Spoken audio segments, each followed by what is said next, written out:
We started in 1995. We started just buying a few crabs at first. We expanded to buying most of the species of fish that's caught in our local waters. Oregon Inlet is crucial. We handle inside fish, the smaller fish like spots and croakers, but the majority of our fish does come from the ocean. Tuna, swordfish, bluefish, Spanish mackerel, these types of species, sea bass, grouper, that are ocean fish, and it's just mandatory that we have deep water access. One of the major things that's problems with Oregon Inlet is that it doesn't sustain a controlled depth of water that allows the vessels to navigate back and forth. It's been a problem for since the 70s, and it's been ongoing ever since with the we're trying to get funding to keep it at a 14-foot level. And so what's happened is over time, this past winter, it got down to like 4 or 5 feet of water. I think there's a lot of people that would really like to use that. Bigger boats especially, trawlers and stuff. A lot of money can come and go through that place if there was some more attention given to it. Those guys dredging could put that sand where they need to. It seems like it could be used a lot safer, you know.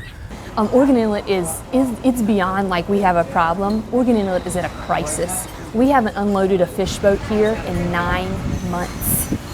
9 months. Not only this, now here's the catch to it, which people don't get. North Carolina historically has 25% of the flounder quota that's caught in the United States each year, because we were one of the first states to start flounder fishing, and so historically we're given 25% of that quota. And so therefore you have different types of commercial quotas now. You have annual catch limits on stuff, and so your flounder quota this year for North Carolina was harvested in Virginia.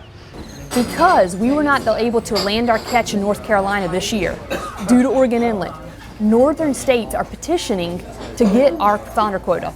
So there's chances that next year we will not be given our historic 25% of our quota because we can't land it here. And they're saying if you can't land it, you're landing it in our state anyway, then give the quota percentage to us. Yeah, a lot of the boats that if they can't come in here, that's where they got to go, is all the way to Virginia. So North Carolina's losing.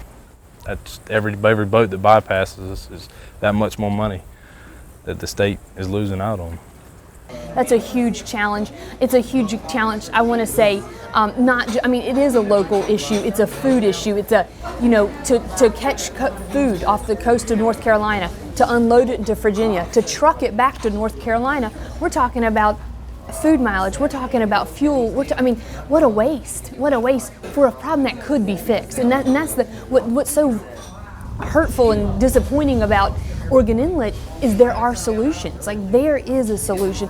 We're talking, it's a $90 million inlet a year, 42 to the state government, 47 to the federal government. So it generates a lot of revenue, and there's solutions, but those solutions are being blocked, and that's frustrating.